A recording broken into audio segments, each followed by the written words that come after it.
Hello everybody, welcome back to another reading vlog. Today is going to be kind of a more fun, exciting one. I'm currently in the process of 2 other reading vlogs, but you're not going to see them for a little bit.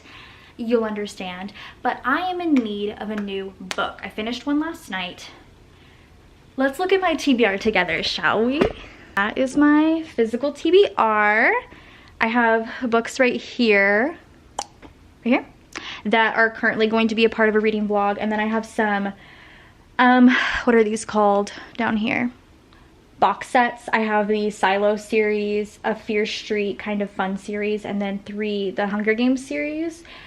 And then of course I have all of these. So these are just like these, and like this stack back here are books that I've had for forever. These are continuations of series right here. Another beautiful stack I've had forever. This is like a heavy horror stack back here. Can you see it? Which I'm excited about. And then these are like newer books that I've just recently gotten. And I've talked about this like 1,000,001 times, but I am such a mood reader. So today we're gonna just kind of throw caution to the wind, throw mood reading to the wind, and we're gonna do a random number generator chooses my books. So what I'm gonna do is I'm gonna count all the books on my physical TBR, including the 3, 6, 9 books that are in the box set. And we're gonna go to Google's random number generator and let them choose my next read. I will say, however, if it does choose Queen of Shadows, I'll read Airfire because I haven't read Airfire yet. So if it's like the next in a series that I haven't started, or for example, I have Shadow and Bone and 6 of Crows. I've been told to read Shadow and Bone first. So if it lands on 6 of Crows, I would read Shadow and Bone. Does that make sense? Also, there's a lot of these, so I'll explain that later. So there's a few that if it lands on them, I have other books to read in place first, but I have a nice big stack here. So let's go ahead and count how many I have and embarrass me, and then do the random number generator.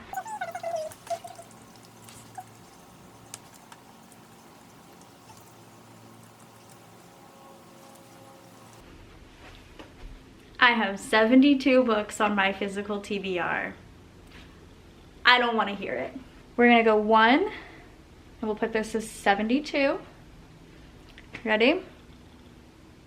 Boop. 65. Let's find 65.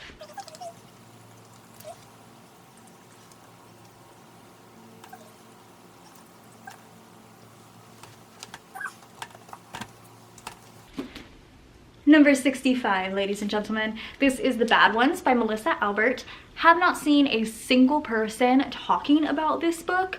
I did read Our Crooked Hearts by Melissa Albert. This is a YA horror. Out of all of the YA horror that I've read, it's probably my least favorite, but I did still enjoy it. To be fair, I've only read 3 YA horror books, and I gave the other 2 5 stars, and this was like a 3.5. This was like very witchy, a little spooky, but not too spooky. So I did enjoy Melissa Albert's writing. So I was at Target when they were doing the buy 2 get 1 free, and I saw this, and the cover, I instantly was drawn to it, and I was like, Melissa Albert, I recognize that name. So I grabbed it, and then I haven't seen anybody talking about it. So it's a new release. I'm excited. I was in the mood for a horror, thriller, mystery, so I am excited about this one. It says, in the course of a single winter's night, 4 people vanish without a trace across a small town. Nora's estranged friend Becca is one of the lost. As Nora tries to untangle the truth of Becca's disappearance, she discovers a darkness in her town's past, as well as a string of coded messages Becca left for her to unravel. These clues lead Nora to a piece of local lore, a legendary goddess of forgotten origins who played a role in Nora and Becca's own childhood games. I like this. It says, an arresting crossover horror fantasy. Oh, I just finished a fantasy book, so I'm really excited. Threaded with dark magic, The Bad Ones is a poison pen love letter to semi-toxic best friendship, the occult power of childhood play, an artistic creation, and the razor-thin line between make-believe and belief. That is the longest run-on sentence I've ever seen. So I'm excited to start this. The Bad Ones. Oh my gosh, I'm like actually excited because look at this cover. This cover is everything. Let's see how long it is. Not too long. It's like almost 400 pages, but short-ish pages, large font. Oh, this is so nice. Look at this. Black on black. Love that. Okay, I'm excited. The Bad Ones by Melissa Albert.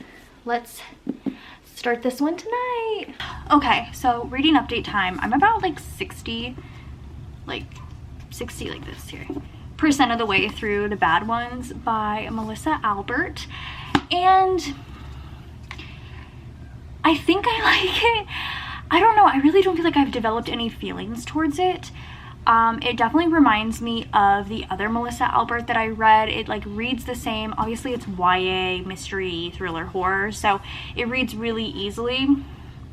And I feel like I like the premise. The prologue was great because it essentially was like kind of spooky. These 3 people go missing in the prologue, and you kind of see each individual one go missing, and it's very kind of like paranormal, spooky. And then you come to find out within like the first few chapters that our main gal that we're following, Nora, her best friend Becca went missing, and she wasn't a part of the 3 that you meet in the prologue. So that kind of like threw me for a loop for a second, because I'm like, who is this? But then like as we're going through the story, we're like basically trying to figure out where these people are, but also our main girl obviously cares more about where her best friend is, but she feels like all 4 of them are connected. So we're solving this mystery. It's definitely very like supernatural. Like I said, I guess in the premise, it's very like, it all centers around this goddess game, and the reason it's called The Bad Ones is because there's like a jump rope chant called the goddess game, and then there's like the real goddess game, which is like the bad version, and they're thinking that's what Becca is playing or wants to play.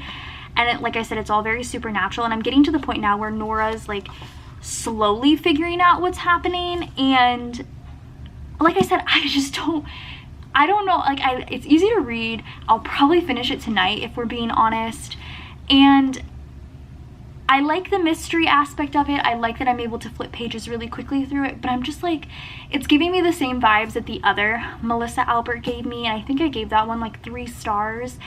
It's like spooky, but it's okay. It's not like the best, and I don't know, like I like the premise, but maybe I'm just not into like the witchy thing, because the other book she wrote was like witchy, and maybe that's like not my cup of tea. I don't know, I don't think I've read anything else with like anything witchy.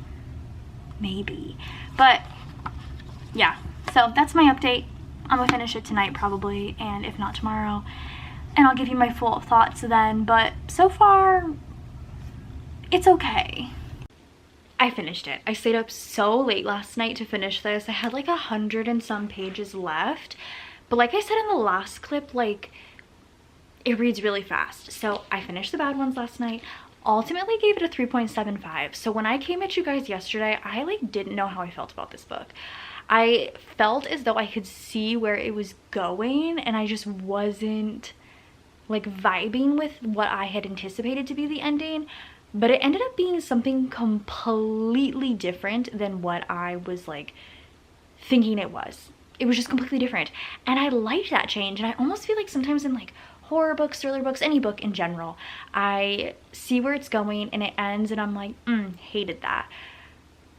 I liked this a lot, and I feel like that's like the first time I've ever said I liked the ending. So like I said, I ultimately gave this a 3.75. I'm not going to spoil the ending for you whatsoever, because it's something completely different than what I had envisioned coming, and I felt like it was really good and I really liked it.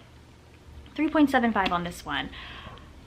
I was like, even, it's so funny because like as I was reading this, I was like, I don't know if I'm ever gonna pick up another Melissa Albert, because Our Crooked Hearts was fine, and then I was like, oh, this is feeling fine, but like, I don't know, I'm just so happy with the ending of this. I feel like the ending totally just surpassed what I had anticipated, and I really liked it. So I finished The Bad Ones, really happy with it, gave it a 3.75. We're moving on.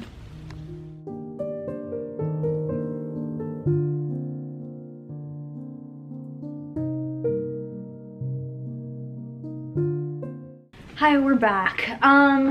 It's time to choose a new book. I actually haven't really touched this vlog in a while.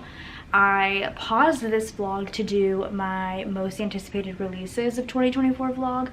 If you haven't seen that, check it out. I'll put it down below, or I'll put it up in the iCards or whatever. In that time, I've read, in the past month or so, I've read like 6 thrillers in a row. So I'm really hoping that the next random pick anything but a thriller. Like I'll even take like a mystery or a horror, but I just really can't. If it's a thriller, I'll be a little upset, not gonna lie. But I'm excited. Also, the size of the stacks has definitely grown. We're just not gonna talk about it. So I have to recount, but let's do another random number generator. Chooses my next book. All right, you guys ready? 40. Okay. Ooh, I'm excited. My poor stacks. I'm so excited. I feel like I could use this. This is Dial A for Aunties by Jessie Q Sutanto. I have read another book by Jessie Q Sutanto. I have read, where is it?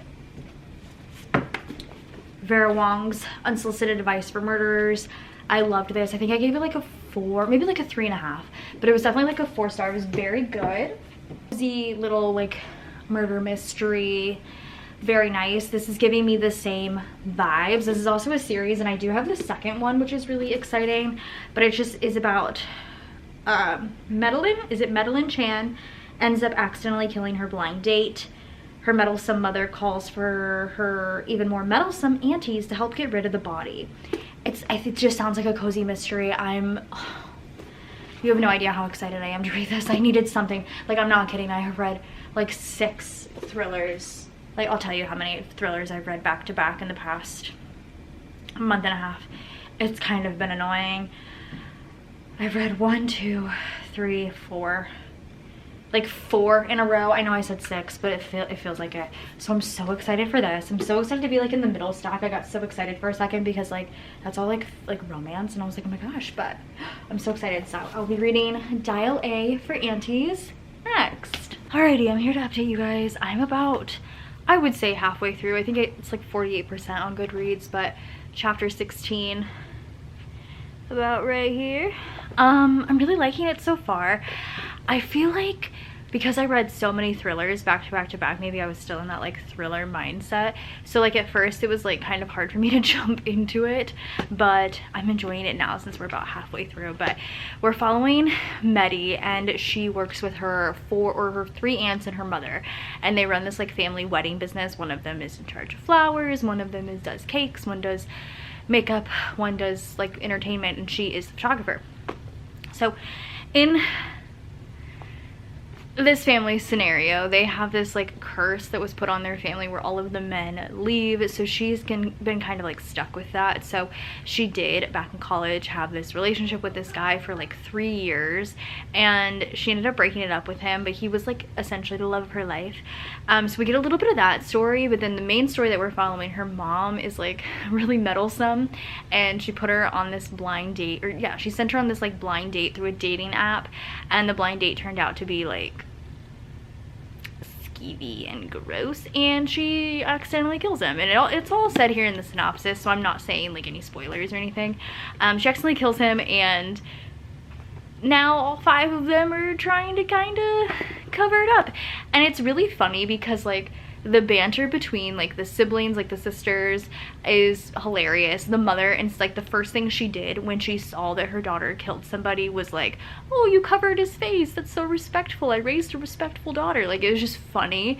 And then her first love ends up coming back into the mix, and so it's been kind of fun. It definitely does give me the vibes of Vera Wong's, which I love, and I'm glad I do actually already own the sequel for this, so I definitely think I'm gonna read that as well. But I don't know what it is, but the whole like family business aspect of it, kind of living for it. Like, I understand there was an accidental killing, I understand they're trying to cover it up right now, but like I could read a whole book about their like little business they got going on, because it's really interesting. So I'm gonna get back to reading.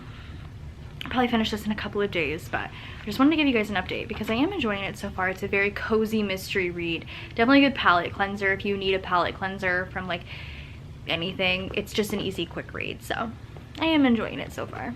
Alrighty, so I finished Dial A for Aunties last night, and oh, it feels so bad saying this because I feel like every review that I've seen, everyone really likes this book, and like that's not to say I didn't like it.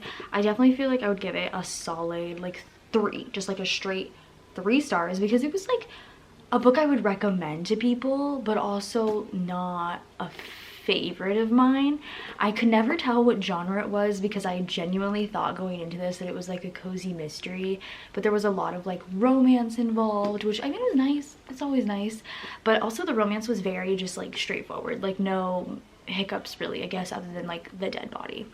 But yeah, it was a good time. I do have the second book. I actually, funnily enough, bought the second book first thinking it was the first book, and then I realized my mistake and went and got this one. So I have it already, so I probably down the line eventually will read it.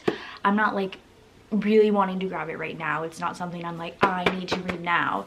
But it was a good time. It was fun. The banter between the family, like the 4 aunts, well, the mom and the 4 aunts and the daughter, was very fun. And I liked the storyline, but, and again, as far as a cozy mystery goes, like, of course, some of these scenarios are incredibly far-fetched, but it just plays out fun. And I'm excited to see, I mean, I feel like I already can tell where the next one's going based on the ending, which the ending, again, was also just, like, so rushed, in my opinion, but whatever. So, finish this one. Now it's time to choose another. We're so backlit. I just don't feel like turning the light on, and that's just a bad thing. I don't have a change in number because I did grab that new book and then subsequently got another book to add to my TBR, so it is still 79. So hold on, let's go ahead and generate this one. 50. Okay, let's count. Okay, 50. This is actually really funny because this was in my first reading vlog. It was between this book and episode 13, as like Instagram blindly picks my reads. So I've been wanting to read this for a while, and I was actually really itching for a horror too. This is The Children on the Hill by Jennifer McMahon. It is supposedly very scary. It's like dual timeline. It basically goes in 1978. There's like a psychiatrist who's acclaimed for her compassionate work with the mentally ill, but at home with her cherished grandchildren, she's just Gran. One day, Gran brings home a child to stay with the family. Thrilled to have a new playmate, the daughter invites the new girl to ride their bicycles together, go to the drive-in, join her and their monster club where they catalog all kinds of monsters and dream up ways to defeat them because she thinks monsters are everywhere. And then we go back to 2019. Lizzie Shelley, who is a host of a popular podcast called Monsters Among Us, is on her way to Vermont, where a young girl has been abducted, and the town is in an uproar over a possible monster sighting. And she says she knows better than anyone that monsters are real, and one of them is her very own sister. I needed a horror. I really did. So I'm like really excited to start this. And the camera's been dying for a minute now, but as soon as it got to the side and I started seeing my horror books come into view, I was like, yes. I'm excited to read this one.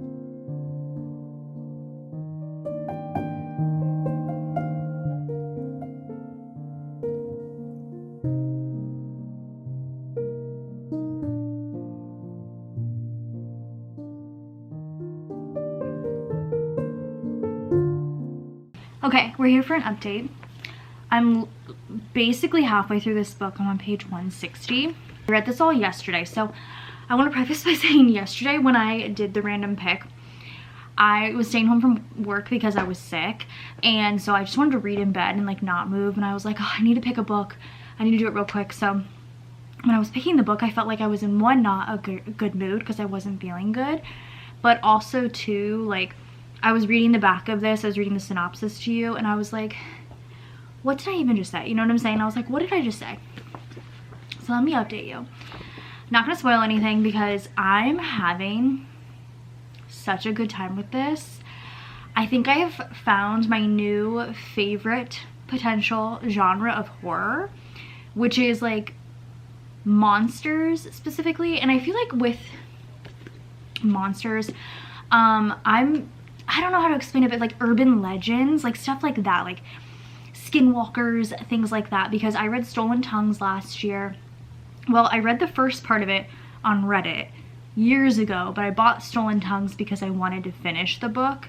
And ultimately, I think the first part of that book is so good, so spooky. The ending was something, but this book is making me feel like urban legends are kind of my new favorite. So in this, you are following two perspectives, well, kind of, and then two other things, which I'll explain. So you're following two perspectives, two point of views, both from the same person. So you're following from Vi when she was a kid, and then Lizzie as an adult. She changed her name. So Vi as a kid is living with her grandma, who runs this like inn. It's an inn for like psychiatric patients, and her brother live with their grandma. They're homeschooled and they don't interact with like anybody in the town at all. Like people know who they are, but like they think they're weird because like they're young kids, but they use big words. They're really smart. They love to be at the library, but they just like don't talk to anybody. So it's her and her brother. And when you're following her perspective, the grandma brings home one of her patients to live with them. And it's not odd for her to do that sometimes, but it is odd because this patient is a young girl who's like around the same age as Violet. And it's odd because the inn doesn't necessarily take in children. So Violet's like really confused why this young girl named Iris is there. Iris does not talk, but she is really excited to be with Violet and her brother because Violet and her brother have this thing that they call the Monster Club, where they like hunt monsters, and it's a very fun, like imaginative game they play as kids because like they're by themselves. It makes sense. And then one of the excerpts you kind of get throughout this book is from their Monster Club like rule book, and it's like little excerpts, little paragraphs, and it's kind of sprinkled in throughout the book. And then you're also getting these excerpts from this other book. I want to say it's either an article or a book that another person is writing, and they're writing it about, I can even find it. They're writing it and saying the true story of the Hillside Inn. And so like they're writing this, like it gives me very Riley Sager Home Before Dark vibes. Like someone's writing a book about something really bad that happened at the Hillside Inn, but again, just like with the monster book, you're getting like excerpts of it occasionally, so you know something like wild went down. And then the other perspective you're getting is Lizzie, who is Violet, much older. She is a monster hunter now. She runs a podcast. She was like on a television show where she goes all around the United States and chases monsters, and the types of monsters she chases are like urban legends, which like I said, I'm finding that I really enjoy. And she's currently chasing who she keeps saying is her sister. And so like you feel like in the past something must have happened. So, like we're like building and building to that, and I'm like, I just want to know what happens. But I will say that the Lizzie perspective is my favorite because I feel like it dives a little bit more into the urban legends, because she's currently talking about this urban legend in Vermont called like Rattling Jane, where like you go down to the lake and you like say a chant, and she emerges from the lake and gives you a pebble and like promises you she'll grant you a wish, and it's like a whole bunch of stuff. Like I feel like I'm getting it all mixed up, but like she also drags people to the bottom of the lake, and I don't know, something about like urban legends really is doing it to me. I'm really enjoying it. So I'm, like I said, I'm about halfway through now, and I'm getting to the point where I feel like we're going to start uncovering some mysteries. Like some things are going to start happening. And Lizzie, like I said, as an adult, she's chasing her sister. Like she knows her sister is a monster, so like I just want to know what it is. Like I just want to know. And when I was talking about the Mary Shelley thing on the back, she's obsessed with Mary Shelley. She's obsessed with Frankenstein's monster, which makes sense. Speaking of, I actually read Mary Shelley's Frankenstein when I was in high school, and I really liked it, and I feel like I should reread it now as an adult. But yeah, so I'm really liking this, but I'm getting like nervous because I have this feeling, like this always happens with books where I really like it, or like a horror or a thriller, and it's building up to something. It's making me really excited, and then the ending just kind of falls flat. So I'm really hoping that the ending does not fall flat for this one, because I really just hope it's good. So I'm gonna go keep reading. I don't think I'm gonna finish it tonight, probably in a couple days, but I'm very excited. I've been thoroughly, like I got this far yesterday and I'm like thoroughly enjoying myself. Yeah, I'm in the same sweatshirt. To be fair, it has only been a few days since I started this book, so very cozy. I finished The Children on the Hill by Jennifer McMahon. McMahon? Guys, it happened. I literally felt like I predicted it in the last clip. I turned off the fan because it's gonna drive me nuts. I think I predicted it. Oh my gosh. The first First of all, we got the old bait and switch. I hate the bait and switch. I like the bait and switch, but I hate the bait and switch. It happened, 85, the first 85% of this book, 90 even, was so good. So good. I was living for this. Like, I was truly thinking, I'm like, this is like a 4.5. Like, I'm loving this. I didn't see myself giving it 5 stars, but I did see myself giving it like 4.5, even potentially a 4.75, just because I couldn't, when I was at work all day, it was all I was thinking about was this book, and I was like so excited to come home and finish it. And the ending just wasn't what I liked. And I mean, maybe there are people out there that enjoy the ending, they like an ending that's like that. I just didn't, because I feel like, I don't want to say anything without spoiling this book, so I'm not going to, but I feel like in horror books I have a certain ending that I personally enjoy, and I just felt like I didn't love this. I'm trying to think of like horror books where I really enjoyed the ending. Obviously Into the Drowning Deep, that was my 5-star, like my first, I don't know if it was my first 5-star of the year, it might have been, but like it's definitely top book of the year for me right now. Into the Drowning Deep by Mira Grant, love that book. It is horror, so it's really good. I gave this a 3.75. Like I said, the first 90% was awesome. There was this one random part tossed in towards the end, and if you've read this book, I feel like you might know what I'm talking about, because I just didn't understand. It came out of left field. It didn't make sense. It didn't add to the plot. It could have easily been cut out. I don't know why it was in there. It was very odd. But like, I looked past it. I was like, it's fine. We're chugging along. But that ending just really, it just wasn't the end that I wanted, and I'm so sad about it. But I am happy I read this because, like I said, the first chunk of this book was awesome. It was such a good time. I couldn't stop thinking about it. And if I just didn't read the end and I just gave myself the ending that I want in my head, I think I'd be happy. So it's time to choose another book. I feel like I went through this one so quick, so I'm crossing my fingers that the next book is really, really good. I'm hoping, honestly, like I think horror honestly might be my favorite genre, because I just really love reading horror.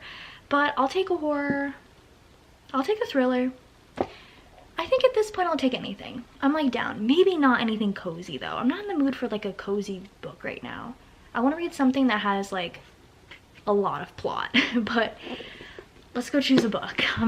This one just really, it did it for me, guys. What's going on in the house right now? My husband works from home. He's on the phone. The kids are playing together, which you would think is a good thing, but it's like not. It's just not. They're fighting.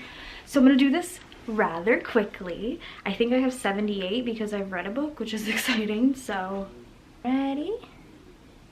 Wait, I didn't see it. Did it go? Let me try again. Hold on. Sorry. 70. Okay.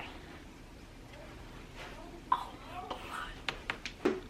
You guys, I was like getting kind of sad because summer is almost over, and I have this book and Wildfire by Hannah Grace that I like desperately wanted to read before summer was over, but I was like, I want to finish this video. I have another video I want to work on. Thank you, random number generator. I'm sure I clicked it 30 times. I'm blind. I can't tell. Happy Place by Emily Henry. I'm so excited to read this. If you guys do not know, all of my Emily Henrys are in paperback, so I have to wait a full year basically now to pick up the new releases. So I just got this like a few months ago. I'm so excited. I've given all of my Emily Henrys so far like 4 stars and above. I'm so excited to read this. I can't. I could do a dance right now. I am so excited. It is so cold upstairs. I don't know what's going on. I'm here to give you an update on Happy Place by Emily Henry. I am 50% of the way through this book. I'm on page 212 right now. And I'm pretty sure I didn't even give you a single bit of a synopsis when I picked this book because I was just so excited to be reading this. Because seriously, it's like the perfect time to. It's the end of summer. So basically we're following Harriet and Wynne. You're following from Harriet's perspective. You're following a past timeline and a future timeline. The future timeline takes most of the precedent because Harriet and her friend group, which includes Win, travel to her friend's like seaside house, I guess, every summer, and it's in Maine. It's in Knott's Harbor, Maine, and they go every summer. And so Harriet is coming this summer, but she is coming without Win because they broke off their engagement. They are broken up. But when she arrives, Win is there to surprise her because like some kind of side story is happening where this is going to be their last summer at this house. And so Win felt obligated to come because it was their last summer, and they are pretending to their friend group that they did not break up. They are essentially fake engaged. They are still fake engaged. So currently we're following the timeline where they're going to be staying there for a week. They are pretending to be engaged still. They are pretending like they're still going to be getting married. That's exactly what engaged is. They are sleeping in the same room. They're acting lovey towards each other. And the entire time Harriet is feeling some type of way because Win broke up with her. And now Win broke up with her for, as of right now, I know of like one reason, but I don't feel like that reason has fully been fleshed out yet. I think it's going to be fleshed out as the book progresses. But she lives in San Francisco. She is a doctor, and he moved back home to Montana to be like a furniture repair person. But I think like they were doing long distance before they broke up. So like it's not difficult for them when answering questions when their friends are like, oh, like blah blah blah, like any sort of questions they may have. It could be like, oh, I have no idea what he's up to, because like they were long distance. So that is the current timeline, and then the past timeline is watching them fall in love, which is just like a little heartbreaking, you know what I mean? Because it's so good watching them fall in love. So like they were a friend group and they fell in love separately, and like their banter is so good, like so top tier, sarcastic, and I should be holding the book while I talk about it, huh? Sarcastic and witty. And there's this like one particular scene where they're in a wine cellar that I really quite enjoyed. And so it's like sad to like go back and forth between the two timelines because I'm loving them together, and I'm like they get back together, right? This is a romance, so I'm like hoping that happens, because then in like the current timeline it's just like kind of sad because like their banter is still there, but it's very like they're more bratty with each other when they're in private versus in public. And in public they're putting on like a show, and it's weird. But other than that, I am enjoying this quite a bit. I love Emily Henry's writing. I don't think I've rated any of her books below a 4-star. I've liked all of the ones I've read so far, which is all of them except Funny Story. Now at this point I probably won't even read Funny Story till next year when it comes out in paperback. But I have a feeling I'm gonna get through a good chunk of this tonight and finish it probably tomorrow maybe. But yeah, I'm really enjoying this. Like I said, I'm really liking the banter between the two characters. I feel like it's just witty and like sarcastic, and I like that sort of banter. I feel like it's very normal, so that's why I like it. So I'm hoping they obviously get back together, and I'm loving the setting of this like little town in Maine. Are you kidding me? It makes me want to go to a little town in Maine and go to like a lobster fest. It sounds amazing. So yeah, we're following this along this journey. Currently enjoying the past timeline more than the current timeline, but I'm hoping it coincides and I end up loving them both, clearly. So still reading Happy Place. When I come back to you, I will have finished it, and I think I'm gonna end up loving this. It feels right now like a 4-star, but that could change. I left my tripod downstairs, and I'm being extra lazy and not going downstairs to get it, so I apologize. I did finish Happy Place by Emily Henry, and I settled on like a 3.5 star. I don't think, please don't come for me, I don't think this is the strongest Emily Henry I've read. I really liked it, don't get me wrong. Like out of the 4 that I read, this might be my least favorite, which is sad, but I did like it. I liked Harriet and Win. I liked their relationship. I felt like the trope that was used for them, other than like second chance romance, which I do like second chance romance, I don't personally love. I don't love it. spoiler, so if you want to skip ahead like 5 seconds, I'm just gonna quickly say what trope it is. Ready? Miscommunication. Absolutely hate it. Hate it, hate it, hate it, hate it, hate it. Okay, we're back. So other than that, I liked the story. I mean, the setting I felt like really is what drove home for me how much I really liked it, because I loved the setting. I loved all the little places they were going to. I liked their friend group, but that same trope that I was having issues with was really sprinkled in throughout the friend group as well. However, I did like how it depicted as people that you maybe were friends with at a certain point in your life, and you grow up a little bit more, you grow, or you become a different person. Those friendships grow with you in different ways, and I really liked how that was depicted in this. Other than that, this was just like a solid like 3.5 for me. My kids are playing downstairs, and that makes me really disappointed because it just wasn't the strongest Emily Henry's. I am looking forward to picking up Funny Story next year when it comes out in paperback. But that's gonna be it for this vlog, you guys. I felt like I read some pretty good stuff. The Bad Ones was definitely a shock for me. I actually really liked that. Turn on the Hill was good for the most part. Dolly for Aunties was okay, and this was also just okay. Kind of disappointed, but I hope you guys enjoyed this vlog. If you would like to see more random number generator chooses my reads, let me know, because my TBR sheet is overflowing. Subscribe if you're not already, and I'll see you guys in my next video. Bye guys.